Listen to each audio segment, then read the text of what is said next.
दूसरे खेलो इंडिया राष्ट्रीय शीतकालीन खेलों का आयोजन 26 फरवरी से 2 मार्च 2021 तक गुलमर्ग में किया गया। संयुक्त राष्ट्र प्रमुख एंटोनियो गुटेरेस ने भारतीय अर्थशास्त्री लिगिया नरोन्हा को संयुक्त राष्ट्र पर्यावरण कार्यक्रम UNEP के न्यूयॉर्क कार्यालय में सहायक महासचिव एवं प्रमुख नियुक्त किया है।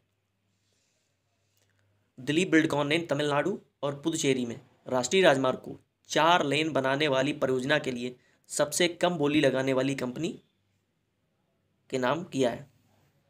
ब्राजील के स्वास्थ्य मंत्रालय ने कोविड-19 के टीके कोवैक्सीन की 2 करोड़ खुराक खरीदने के लिए भारत की दवा कंपनी भारत बायोटेक के साथ समझौता किया है।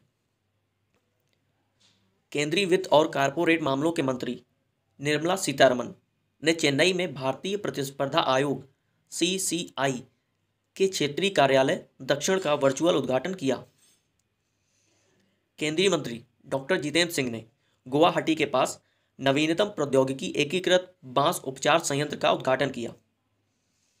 आवास एवं शहरी कार्य मंत्रालय में सचिव श्री दुर्गा शंकर मिश्रा ने एक ऑनलाइन कार्यक्रम में शहरी नवाचार सूचकांक CIX लॉन्च किया।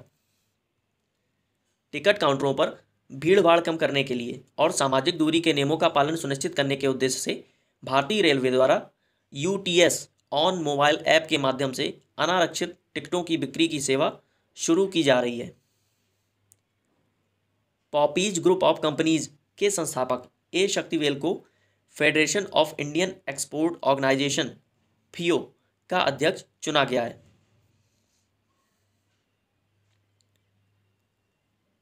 पंजाबी गायक सरदूल सिकंदर का 60 वर्ष की आयु में निधन हो गया। हर साल 1 मार्च को शून्य भेदभाव दिवस जीरो डिस्क्रिमिनेशन डे मनाया जाता है। इस दिन का उद्देश्य आय, लिंग, आयु, स्वास्थ्य की स्थिति, व्यवसाय, विकलांगता, यौन अभिविन्यास, नशीली दवाओं के उपयोग, लिंग पहचान, जाति, वर्ग, जातीयता और धर्म के आसपास व्याप्त विषमताओं को समाप्त करने के लिए त्वरित कार्रवाई करने पर है। यह पहली बार 1 मार्च 2014 को मनाया गया था। फ्रांस में पूर्व राष्ट्रपति निकोलस सरकोजी को भ्रष्टाचार का दोषी ठहराया गया है। न्यायाधीशों ने सरकोजी को एक जज को रिश्वत देने और प्रभावित करने की कोशिश करने का दोषी पाया और उन्हें 3 साल की जेल की सजा सुनाई है।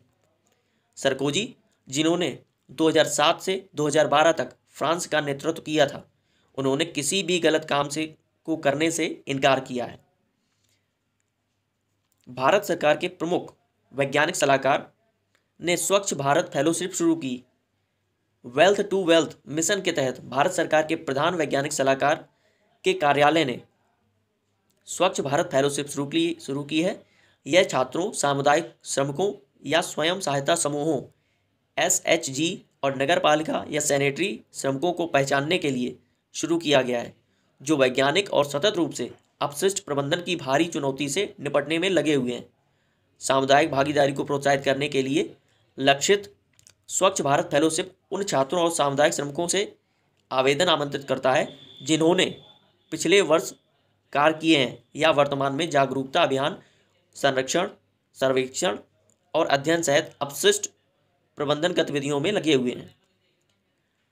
भारतीय राष्ट्रीय राजमार्ग प्राधिकरण national highway authority of India NHAI ने शोलापुर बीजापुर NH52 के बीच 18 घंटों में बनाई जा रही 25.54 किलोमीटर की 4 लेन की 1 लेन को पूरा किया है, जो कि एक रिकॉर्ड है। यह record Limca book of record में दर्ज किया जाएगा। रिपोर्ट के अनुसार हैदराबाद स्थित निर्माण कंपनी IJM इंडिया ने निर्माण का कार्य किया है और इस परियोजना के लिए लगभग 500 संविदा कर्मियों ने कड़ी मेहनत की। NHAI की स्थापना कब हुई थी? 1988 में। इसका उद्देश्य राष्ट्रीय राजमार्गों का विकास और रखरखाव, और इसका मुख्यालय नई दिल्ली में। एजेंसी के कार्यकारी कौन है?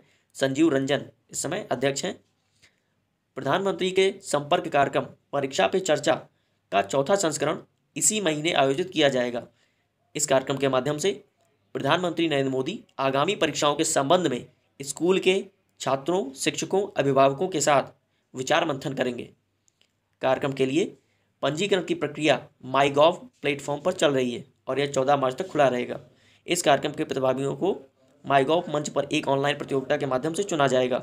1 मार्च 2021 को जन औषधि दिवस 2021 समारोह शुरू हुआ। यह 1 से 7 मार्च तक एक सप्ताह तक चलने वाला उत्सव है। समारोह के एक भाग के रूप में जन औषधि के केंद्रों ने 1 मार्च को देश भर में 1000 से ज़्यादा स्वास्थ्य जांच शिविर आयोजित किए।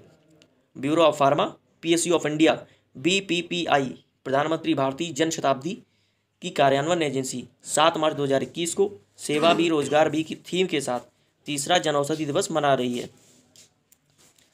विदेश मंत्रालय के वरिष्ठ अधिकारी मनप्रीत वोहरा को 1 मार्च को भारत के अगले उच्चायुक्त के रूप में नियुक्त किया गया।